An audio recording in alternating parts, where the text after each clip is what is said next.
The diner was quiet for a Wednesday afternoon, the clink of coffee cups and hum of conversation filling the air. In the corner booth, an elderly black woman sat alone, nursing a cup of black coffee, her eyes scanning the room with a quiet vigilance.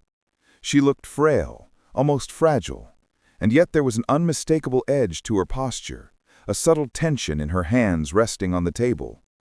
Then he appeared. A young man, brash and impatient, shoved open the door, his sneakers squeaking on the tiled floor. He didn't see her at first, or perhaps he didn't care. He moved toward the counter, muttering under his breath about a minor inconvenience with the waitress. The elderly woman's eyes followed him, unblinking, as if she already knew something he didn't. It happened in a heartbeat, a sharp hand, a moment of misplaced anger, and he slapped her across the face. The sound cracked through the diner like a gunshot. Heads turned.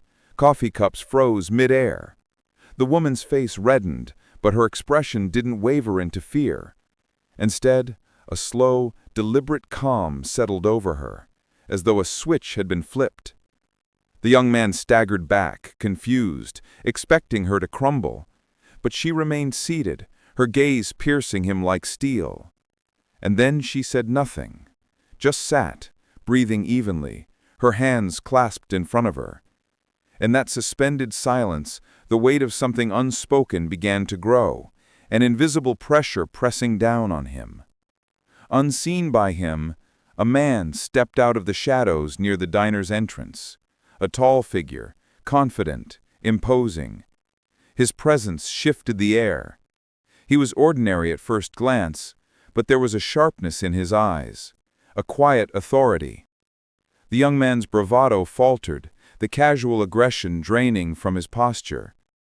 He had no idea that the woman he had struck was the mother of someone whose reach extended far beyond this small diner, someone whose job demanded vigilance, power, and influence. The realization would come too late. In the silent, tension-filled moments that followed, the diner seemed to hold its breath, as if the very walls knew a reckoning was imminent. One small slap had triggered a chain of events that none of them could undo.